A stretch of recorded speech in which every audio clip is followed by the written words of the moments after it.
Hello guys, welcome to YouTube channel Commerceshala. मैं हूं Dipesh sir.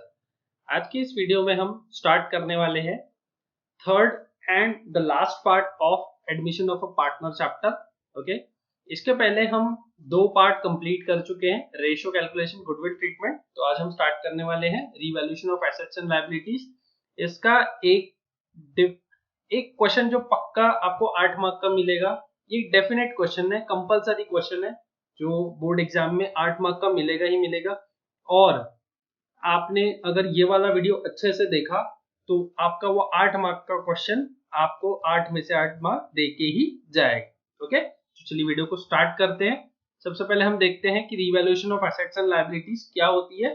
और एक इंपॉर्टेंट बात, जिन लोगों ने मेरे प्रीवियस वीडियोस नहीं देखे हैं प्लीज वो देख लो वीडियोस, आपकी बहुत हेल्प होगी। और अगर वीडियो पसंद आएगा तो लाइक करना और चैनल को सब्सक्राइब करना, ताकि आपको जब मेरा नया वीडियो अपलोड हो तो उसका नोटिफिकेशन आपके मोबाइल में आ जाए। ओके, रीवैल्यूएशन अकाउंट देखो, अब मैंने स्टार्टिंग से बताया एडमिशन ऑफ पार्टनर में 3 स्टेप थी। अगर दो पार्टनर बिजनेस कर रहे थे और किसी तीसरे पार्टनर को हमें बिजनेस में लाना है। ओके, दो पार्टनर बिजनेस कर रहे थे, मिस्टर ए और मिस्टर बी। मिस्टर सी नया पार्टनर आता है, तो उस केस में क्या हो जाएगा, सबसे पहले हमें करना पड़ेगा रेशियो कैलकुलेशन। क्योंकि क्या हो जाएगा, दो पार्टनर बिजनेस कर रहे थे, तीसरे को एडमिशन दिया तो उनके प्रॉफिट शेयरिंग रेशियो चेंज हो गए, जो हमने पूरा डिस्कस कर लिया है। ओल्ड रेशियो था, न्यू रेशियो निकला, और फिर कुछ अगर ए और बी ने सैक्रिफाइस किया होगा तो वो भी हमारा रेशियो निकला। देन हम सेकंड पार्ट पे आए, गुडविल ट्रीटमेंट पे। गुडविल में क्या हुआ, जब कोई नया पार्टनर आता है तो प्रीवियस जो दो पार्टनर्स थे, मतलब मिस्टर ए और मिस्टर बी ने जो आज तक की मेहनत की है, तो उसका कुछ प्रॉफिट या उसका कुछ जो बेनिफिट उनकी मेहनत का, आज जो नया पार्टनर मिस्टर सी आ रहा है वो कॉम्पेंसेट करेगा। किसको देगा वो, ए और बी को। तो आज हम देखेंगे कि अब एसेट्स और लायबिलिटीज जो बुक वैल्यू में दिख रही है और जो उनकी एक्चुअल वैल्यू है, दोनों का कंपेयर करके अब हम एक फुल फ्लेजेड क्वेश्चन को सॉल्व करेंगे। ओके, इसी का नाम है revaluation of assets and liabilities. तो जो बुक्स में एसेट और लायबिलिटी की वैल्यू दिख रही है, मे भी हो सकता है उससे वैल्यू ज्यादा हो एसेट की या कम हो, या हो सकता है लायबिलिटी की वैल्यू ज्यादा हो या कम हो। तो इन सबको रिवैल्यू करना, जितने भी एसेट्स और लायबिलिटीज थे, और एक कैपिटल का जो ओल्ड बैलेंस था, कैपिटल का जो ओल्ड बैलेंस था, और उसमें जितने भी प्रॉफिट और लॉसेस ऐड करने के बाद या कुछ डिडक्शन करने के बाद पुराने एक्यूमुलेटेड प्रॉफिट थे, कुछ लॉसेस थे, तो उन सब का डिस्ट्रीब्यूशन करने के बाद एक फ्रेश फॉर्म जो बन रही है, ऐसा समझ के चलो कि ये फ्रेश फॉर्म बन रही है। यहाँ पर इसको तुम ऐसा बोल सकते हो, this is a revaluation of partnership. ये एक पार्टनरशिप चेंज हो रही है, इसे ऐसा भी बोल सकते हो डिसोल्यूशन ऑफ ओल्ड पार्टनरशिप। मतलब ओल्ड पार्टनरशिप चेंज होके अब क्या हो रहा है, ये न्यू पार्टनरशिप में कन्वर्ट हो रही है। ओके, तो चलिए वीडियो को अब हम क्वेश्चन को स्टार्ट करते हैं। पहले थोड़ा सा और समझेंगे हम रीवैल्यूएशन ऑफ एसेट्स। देखो डेफिनेशन लिखिए, revaluation of assets mean change in the value of asset. जो मैंने अब तक बताया तुमको, अब तक मैंने जो ज्ञान दिया वही लिखा है, that is present value being different from the book value of the asset. हो सकता है मार्केट से जो एसेट की अभी वैल्यू बुक वैल्यू दिख रही है और मार्केट की वैल्यू चेंज हो, कम हो या ज्यादा हो। Reassessment of liabilities. Okay, revaluation और रीअसेसमेंट एक ही चीज होती है, मैंने इसलिए एक जगह रीवैल्यूएशन लिखा है, एक बार रीअसेसमेंट तुम्हें लिख के बता दिया है। Reassessment of liabilities means reassessing the liabilities and determining the change, that is whether the liabilities is more or less than that shown in the books of accounts। तो अब जो बुक्स ऑफ अकाउंट्स में दिख रहा है, क्या उससे value ज्यादा है या उससे कम है, ये तुम्हें पता करना है। नेक्स्ट, तो रीवैल्यूएशन अकाउंट। अब हम रीवैल्यूएशन अकाउंट को थोड़ा सा और डिटेल में समझेंगे कि कैसे बनता है, क्या उसका नेचर है, और डेबिट साइड में क्या लिखना है, क्रेडिट साइड में क्या लिखना है, वो सारा कुछ हम समझने वाले हैं। ओके, तो revaluation account is a nominal nature account. ये कौन सा नेचर का अकाउंट है, ये है नॉमिनल नेचर का अकाउंट। यहाँ पर डेबिट साइड में क्या रिकॉर्ड होंगे, सारे लॉसेस रिकॉर्ड होंगे, जैसा मैंने यहाँ तुम्हें लिख के बताया। डेबिट साइड में क्या रिकॉर्ड होगा, सारे लॉसेस रिकॉर्ड होंगे। और क्रेडिट साइड में क्या रिकॉर्ड होगा, सारी इनकम रिकॉर्ड होगी। क्रेडिट साइड में क्या रिकॉर्ड होगा, सारी इनकम रिकॉर्ड होगी। अब अगर तुम्हारा क्रेडिट साइड ज्यादा है तो क्या निकलेगा, प्रॉफिट निकलेगा। क्या लिखा है मैंने, profit if credit is more than debit. तो अगर तुम्हारा डेबिट साइड ज्यादा है तो लॉस आ जाएगा, क्रेडिट साइड ज्यादा है तो प्रॉफिट आ जाएगा। ये दोनों मैंने लिख लिया है। और ये जो प्रॉफिट और लॉस आएगा इसको किसे दोगे, ये प्रॉफिट और लॉस किसके बीच में डिस्ट्रीब्यूट करोगे, distribute between old partners in old ratio. Okay, तो ये किसके बीच में डिस्ट्रीब्यूट होगा, ओल्ड पार्टनर्स और कौन से रेशियो में, ओल्ड रेशियो में। ओके, एक बार मैंने रिवैल्यूएशन अकाउंट का तुम्हें फॉर्मेट बता दिया है, सैंपल बता दिया है, देख लो इसे। Revaluation account, particular amount, debit side में क्या लिखोगे, to assets account. Debit side पहले देखो, क्रेडिट साइड मत देखो। डेबिट साइड में क्या लिखा है, to assets account, decrease in asset. तो कोई एसेट अगर है जिसकी वैल्यू कम हो रही है, लेट्स से हम एग्जांपल लेते हैं कि प्लांट एंड मशीनरी तुम्हारे बैलेंस शीट में दिख रहा है 1,50,000 रुपीज, लेकिन एक्चुअल वैल्यू बैलेंस शीट में कितना दिख रहा है, 1,50,000, लेकिन एक्चुअल वैल्यू अगर देखोगे तो मार्केट में है 1,20,000 रुपीज। मतलब 30,000 से वैल्यू क्या हो गई है, कम हो गई है।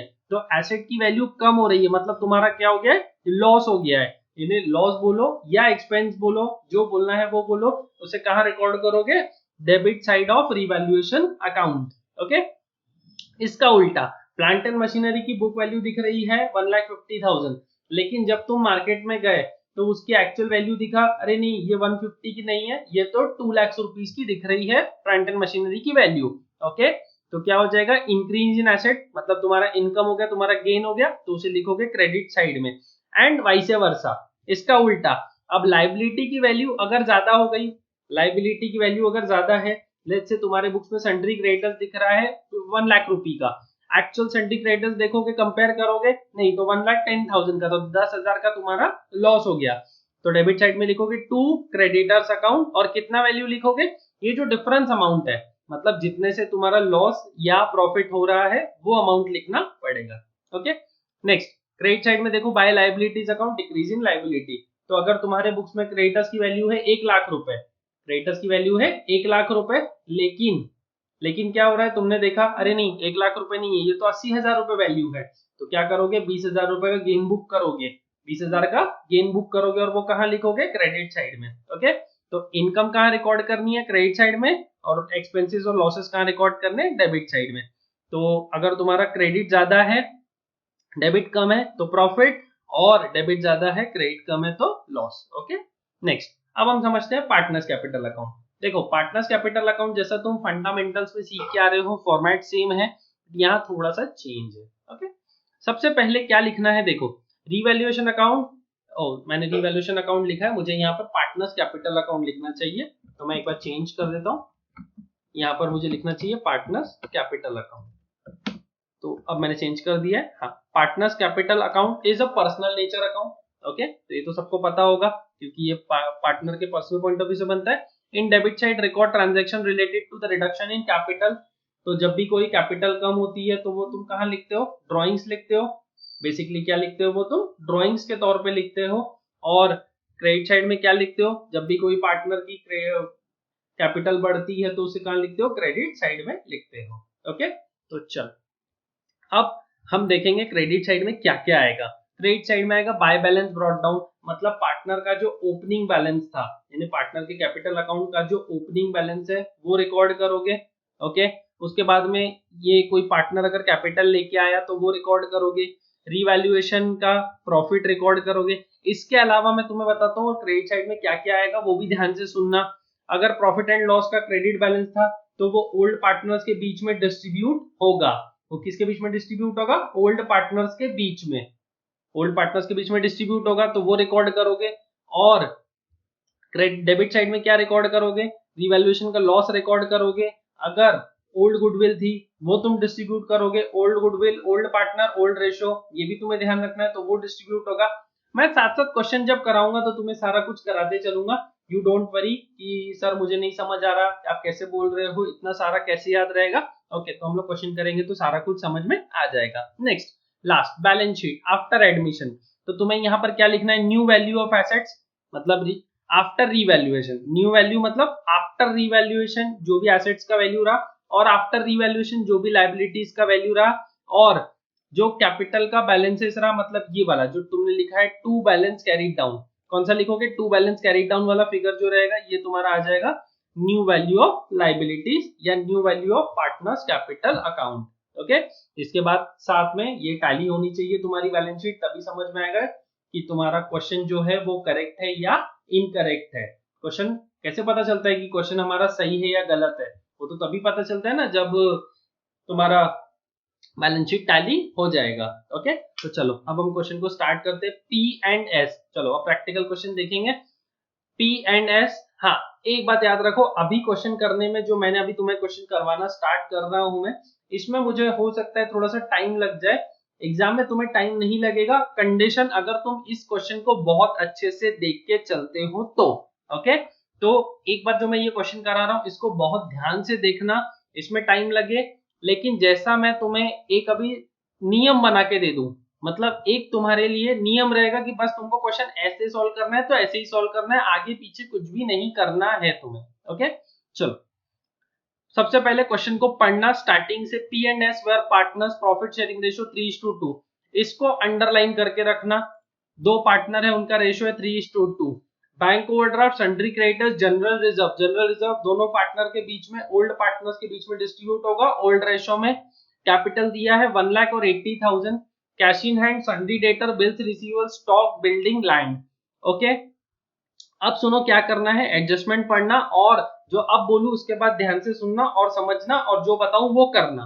We will get 1/8 share in the profit. Okay, तो नया जो पार्टनर आ रहा है उसको प्रॉफिट कितना दे रहे हो तुम? 1/8। We bring 20,000 as capital, the goodwill of the firm is valued at 80,000। Okay, goodwill of the firm कितनी है? 80,000 रुपए। We brought his share of goodwill in cash, तो वी कितना पैसा लेके आया? जितना उसे लाना चाहिए। 80,000 गुडविल ऑफ द फर्म है, तो मिस्टर वी जो नया पार्टनर आ रहा है वो 80,000 नहीं लेके आएगा, वो कितना लेके आएगा? सिर्फ जितना उस पार्टनर का प्रॉफिट शेयरिंग रेशियो है उस फर्म में। तो कितना मिल रहा है देखो, प्रॉफिट शेयरिंग रेशियो 1/8, तो 80,000 का 1/8 कितना हो जाएगा? 10,000 रुपए। तो 10,000 कौन लेके आ रहा है? नया पार्टनर लेकर आ रहा है। ओके, काय के लिए? गुडविल के लिए लेके आएगा वो, और वो गुडविल किसको मिलेगा? ओल्ड पार्टनर्स को मिलेगा। कौन से रेशो में मिलेगा? सैक्रिफाइसिंग रेशो में मिलेगा। ओके, तो ये सब चीजें तुम्हें ध्यान रखनी है। Next, a provision for doubtful debts was to be made equal to 5% of the debtor, तो डेटर पे स्टार मार्क करो। मैं तुम्हें यहाँ हाईलाइट करा के बता रहा हूँ, तुम्हें क्या करना है? स्टार मार्क करना है या अंडरलाइन करना है। ओके, तो इससे तुम्हें पता चलेगा कि हमारा एक एडजस्टमेंट भी इससे रिलेटेड है। Stock is to be reduce by 5%, तो अब सेम चीज स्टॉक पे भी मार्किंग कर लो। स्टॉक पे मार्किंग किया। Land and building appreciated by, land is to be appreciated by 10%। Okay, चलो अब क्वेश्चन पढ़ लिया, अंडरलाइन कर लिया। सबसे पहले स्टार्ट करना है तुम्हें कहां से, वो देखो पहले फॉर्मेट बना लेना। मैंने तुम्हारे लिए फॉर्मेट बना दिया है। नाम मैंने XYZ लिखा है, मैं नाम चेंज करूंगा, इसके PSV करूंगा, क्योंकि मेरे पास जो फॉर्मेट बना हुआ था वो कौन सा था? स्टैंडर्ड फॉर्मेट था। तो मैं यहाँ तुम्हारे लिए चेंज करके देता हूँ PS और V। तुम्हें एग्जाम में जो ना पार्टनर के नाम रहे वो लिखना है। ओके, किसी और नाम से नहीं लिखना है। कुछ स्टूडेंट्स बोलते हैं कि सर हम लोग नाम चेंज कर सकते हैं क्या, मतलब उनके शॉर्ट फॉर्म इनिशियल्स यूज कर सकते हैं क्या? तो ऐसा कभी बेटा करना मत, तुम्हारे मार्क्स काट दिए जाएंगे। ओके, अब क्वेश्चन हमें स्टार्ट कहां से करना है? हमें क्वेश्चन स्टार्ट करना है लाइबिलिटी साइड में। ओके, क्वेश्चन को ध्यान से समझना, क्योंकि इसके अकॉर्डिंग तुम्हारा दूसरा क्वेश्चन है, दूसरा क्वेश्चन तुम्हारा होमवर्क है। बैंक ओवरड्राफ्ट 20,000, इस पे देखो कोई एडजस्टमेंट था क्या? मेरा ब्लू कलर नहीं किया, इसका मतलब कोई एडजस्टमेंट नहीं है। तो बैंक ओवरड्राफ्ट और सन्ड्री क्रेडिटर्स, ये दोनों पे कोई एडजस्टमेंट नहीं है, हम इसे as it is copy paste कर देंगे। तो चलो लिखते हैं बैंक ओवरड्राफ्ट, और बैंक ओवरड्राफ्ट और क्या लिखोगे दूसरा? सबसे पहले लिखो बैंक ओवरड्राफ्ट, फिर क्या लिखोगे? Sundry creditors. बैंक ओवरड्राफ्ट की वैल्यू कितनी थी? 20,000, और सन्ड्री क्रेडिटर्स की 30,000। तो पहले लिखो 20,000, उसके बाद लिखना 30,000, 30,000। ओके, ये दोनों रिकॉर्ड कर लिया। अब आ जाओ नीचे, थर्ड आइटम क्या दिया है? General reserve. तो जनरल रिजर्व लिखने के पहले, जनरल रिजर्व लिखने के पहले कैपिटल अकाउंट के बैलेंसेस लिख लेते। तो यहाँ क्रेडिट साइड में लिखो बाय बैलेंस ब्रॉट डाउन। कितने रुपए फिगर है देखो, कितने रुपए? 1,00,000 और 80,000। तो यहाँ रिकॉर्ड करो 1,00,000, उसके बाद के कॉलम में 1,80,000 हो गया। 1,80,000 तीसरे कॉलम में 0 लिख लो या डैश कर देना, जो भी करना है चलेगा। जनरल रिजर्व 15,000, तो यहाँ पर लिखो बाय GR। GR कितने रुपए है? GR कितने रुपए? 15,000 रुपए। 15,000 बाय 5 कितना हो जाता है? 3,000। 3 इंटू 3 9,000। सेकेंड कॉलम में 6,000, थर्ड कॉलम में 0। Okay, next. अब देखो तुम्हारा लाइबिलिटी साइड कंप्लीट हो गया। अब हम आते हैं एसेट साइड पे। अब हम कहाँ पे आएंगे? एसेट साइड पे।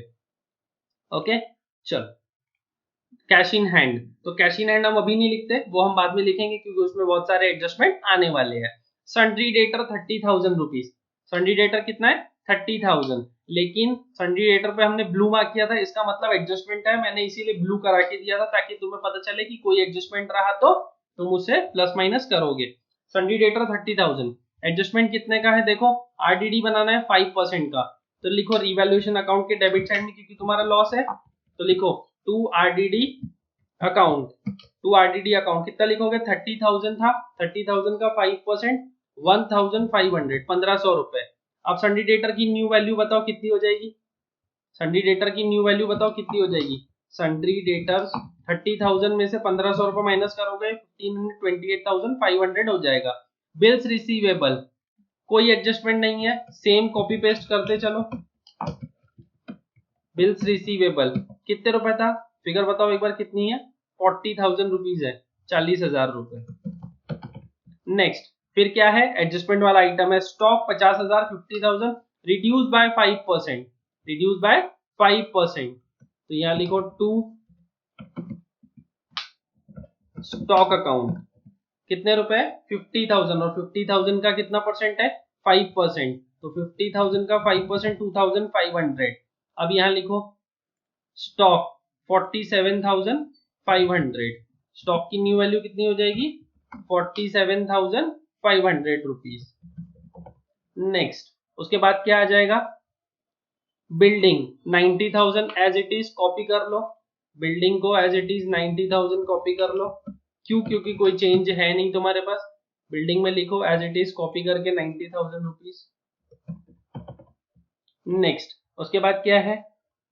लैंड 1,28,000 अप्रिशिएट बाय 10%, तो अब हम यहाँ लिखेंगे to land account. To land account amount कितना आ जाएगा? 12,800। ओके, मैं डेबिट साइड लिख रहा हूँ क्योंकि तुम्हारा ये गेन है, तो इसे कहाँ लिखना पड़ेगा? क्रेडिट साइड में। बाय लैंड अकाउंट अमाउंट कितना था? 12,800 था ना, 1,28,000 का 10%। ओके, अब इसकी न्यू वैल्यू लिखो लैंड की। लैंड में लिखो न्यू वैल्यू 1,28,000 इंटू 10% 12,800, तो नया फिगर कितना हो जाएगा? 1,40,800, 1,40,800 रुपए न्यू वैल्यू हो जाएगा। ओके, उसके बाद अब हम आते हैं एडजस्टमेंट नंबर 1 पे। एडजस्टमेंट नंबर 1 हमारे फिलहाल कोई काम का नहीं है क्योंकि 1,8 प्रॉफिट दिया है और कोई बाकी कुछ काम का नहीं है। कैपिटल लाया 20,000, तो तुम उसकी जर्नल एंट्री पास करते थे bank account debit to new partner capital account, तो यहाँ लिखो by bank account. By bank account last column में लिखना 20,000 रुपए जो नया पार्टनर पैसा लेके आ रहा है। ओके, नेक्स्ट, इसे क्या करोगे? बैंक में प्लस कर लोगे। एक बार मैं तुम्हें बैंक अकाउंट भी बनवा देता हूँ। बैंक नहीं, हम इसे लिखेंगे कैश अकाउंट। ओके, हम इसे लिखेंगे कैश अकाउंट। कैश का देखो ओरिजिनल बैलेंस कितना था? कैश का देखो ओरिजिनल बैलेंस कितना है तुम्हारा? चेक करो 7,000 रुपीज, 7,000 रुपए प्लस नया पार्टनर कैपिटल कितना लाया? 20,000 रुपए, ये ऐड करना। ओके, इसका क्या करना है वो बताऊंगा। ये दोनों कॉलम में तुम डैश 0 कर दो या डैश लिख दो, तुम डैश करो, जीरो मत लिखना। ओके, नेक्स्ट, उसके बाद क्या है? Goodwill of the firm is valued at 80,000, तो नया पार्टनर कितना लाएगा? सिर्फ और सिर्फ 10,000 रुपए, क्योंकि उसका शेयर जो है वो सिर्फ 10,000 है, तो यहाँ लिख लिया तुमने 10,000 रुपए। ओके, अब नया पार्टनर का जो 10,000 था वो किसको दोगे? वो किसको दोगे? ओल्ड पार्टनर्स को। कौन से रेशो में दोगे? सैक्रिफाइसिंग रेशो में। और मैंने तुम्हें एक चीज बताया था कि अगर क्वेश्चन में तुम्हें सिर्फ इतना लिखा है कि न्यू पार्टनर एडमिट हो रहा है और वो कितने शेयर के लिए एडमिट हो रहा है ये लिखा है, बट किससे कितना ले रहा है ये नहीं लिखा, तो तुम्हें क्या करना पड़ेगा? ओल्ड रेशो को सैक्रिफाइसिंग रेशो कंसीडर करना पड़ेगा। इसीलिए मैं तुम्हें बार बार बोलता हूँ कि पूरा वीडियो देखा करो, स्किप मत किया करो, इसीलिए बार बार टिप्स दी जाती है ताकि तुमसे कोई गलती ना हो जाए। ओके, चलो आगे देखते हैं। आगे क्या लिखा है? मेरे को लगता है क्वेश्चन तो कंप्लीट हो गया है, बस अब हमें रिवेल का प्रॉफिट लॉस निकालना है, कुछ छूट नहीं रहा है हमारा, इस बात का हमने एक बार चेक कर लिया है। तो लैंड क्रेडिट में लिखा है 12,800, डेबिट माइनस करो 1,500 और 2,500, बैलेंस कितना बचा 8800, तो ये तुम्हारा प्रॉफिट आ गया। तो अब इसे लिख दो टू प्रॉफिट, टू प्रॉफिट कितने रुपए है 8,800 कि कौन से रेशो में दोगे 3:2 में, किसको किसको दोगे S और V को। तो अब S का नाम लिख लो, S को कितने रुपए देना है 5280 और V को कितने रुपए देने हैं, V को कितने देने हैं 3520। तो ये दोनों का तुमने फिगर एक बार निकाल लिया। अब इसे हम लिख देते हैं, अब हमने इसे लिख दिया। ओके, उसके बाद अब क्या करना है, यहाँ पर मैक्सिमम टोटल देना है, अब क्या करना है मैक्सिमम टोटल देना है। तो मैक्सिमम टोटल देखो कितनी आएगी 12,800 आ जाएगी, 12,800 आ जाएगी, ये हो गया 12,800, 12,800। ओके, अब यहाँ लिखो by reval account, by reval account, revaluation में प्रॉफिट कितना आया था देखो 5280 3520। ओके, लास्ट पार्टनर को कुछ नहीं देना है, क्यों, क्योंकि उसका पुराने प्रॉफिट से कोई लेना देना नहीं होता है। ओके, अब डेबिट साइड में तो कुछ है नहीं, तो सीधा सीधा लिख दो to balance carried down, to balance carried down. अब एक एक पार्टनर का टोटल करते चलो, पहले फर्स्ट पार्टनर का है 1 लाख प्लस 9,000 प्लस 6,000 प्लस 5280, तो कितना हो जाएगा 1,20,280 रुपीज। फिर सेकेंड पार्टनर का करो 1,80,000 प्लस 6,000 प्लस 4,000 प्लस 3,520, तो कितना हो जाएगा 1,93,520 रुपीज। और थर्ड पार्टनर का कितना हो जाएगा 20,000 20,000 रुपए। ओके, अब ये तीनों फिगर तुम कहाँ लिखने वाले हो, ये तुम लिखने वाले हो बैलेंस शीट में, ये क्या लिखने वाले हो बैलेंस शीट में। हेडिंग देना ऐसे अच्छे से पार्टनर्स कैपिटल अकाउंट। ओके, तीनों पार्टनर के नाम लिखोगे, पहले P, उसके बाद में S, उसके बाद में V। तुम्हें तीनों पार्टनर के नाम लिखने हैं और तीनों पार्टनर के अमाउंट्स लिखने हैं। कहाँ लिखना है, इनर कॉलम में लिखना है। तो इनर कॉलम में लिखो 1,20,280 रुपीज, 1,20,280 रुपीज। उसके बाद लिखो 1,93,193,520, ये भी लिख लिया। तीसरे वाले पार्टनर का लिखो 20,000 20,000 रुपीज, इसका लिखो 20,000 रुपए 20,000, ये भी लिख लिया। हाँ, अब इन तीनों का टोटल कर लो 193,520 1,20,280 प्लस 20,000 रुपीज 333,800, 333,800, ये तीनों पार्टनर का जो कैपिटल का टोटल आ गया है 333,800। ओके, अब हमारा कैश का टोटल एक बार कर लो कितना आने वाला है। कैश देखो 7,000 का ओपनिंग बैलेंस था, न्यू पार्टनर कैपिटल लेके आया 20,000 और 10,000 रुपीज पीएफजी लेके आया, तो टोटल कितना हो गया 37,000। ओके, लास्ट में तुम्हारी बैलेंस शीट मैंने क्या बताया था, टैली होनी चाहिए, तभी तुम्हें समझ आएगा हमारा क्वेश्चन सही है या गलत है। ओके, तो एक बार हम टोटल कर लेते हैं। टोटल देखो कितनी आ रही है, टोटल चेक करो कितना आ रहा है, फटाफट से चेक करो 333,800 प्लस 50,000 कितना आ रहा है 383,800। ये हमने लायबिलिटी साइड का किया। अब एक बार एसेट साइड का भी चेक करो, एसेट साइड का भी तुम चेक करो आ रहा है क्या आंसर, कहीं कुछ गलती तो नहीं हुई है, होना तो टैली चाहिए, बट स्टिल अगर कोई गलती हुई है तो पता चलेगी। मेरे को तो पूरा टोटल दिख रहा है, मेरा 383,800 आ गया है। ओके, सो कोई क्वेश्चन में गलती नहीं है, हमारी बैलेंस शीट टैली हुई है। अकॉर्डिंगली एक बार अगर क्वेश्चन को फिर से देखना है तो देखो मैंने कैसे सॉल्व किया है, और अगली क्लास में मैं तुमको स्टेप्स एक बार फिर से रिकॉल कराऊंगा कि हमें क्वेश्चन कैसे सॉल्व करना है। ऐसे अगर सॉल्व करोगे तो तुम्हारा क्वेश्चन एक बार पढ़ने से सॉल्व हो जाएगा। तुमने शायद देखा होगा, नोटिस किया या नहीं किया, एक बार वीडियो को फिर से देखो ताकि तुम्हें समझ आएगा हमने कोई भी एडजस्टमेंट 2 बार या 3 बार रीड नहीं किया, या ना ही पूरा क्वेश्चन हमने 2-3 बार रीड किया, हमारा एक ही बार में पूरा काम हो गया। ओके, क्वेश्चन नंबर 2 मैंने तुम्हारे लिए बनाया है, ये स्क्रीन पे दिख रहा है तुम्हें, इसका स्क्रीनशॉट लो और तुम्हें ये वाला क्वेश्चन सॉल्व करके मुझे बताना है तुम्हारा क्वेश्चन का आंसर क्या आ रहा है। ओके, एक बार क्वेश्चन देख लो अच्छे से, कुछ अगर डाउट है तो पूछ लेना, नहीं तो फिर सीधा सॉल्व करके भेजो, और अगर कुछ तुम्हारी गलती है तो मैं तुम्हें उसमें बता दूंगा। ओके, सो मिलते हैं नेक्स्ट वीडियो में। अगर वीडियो अच्छी लगी तो लाइक जरूर करना। तब तक के लिए बाय बाय।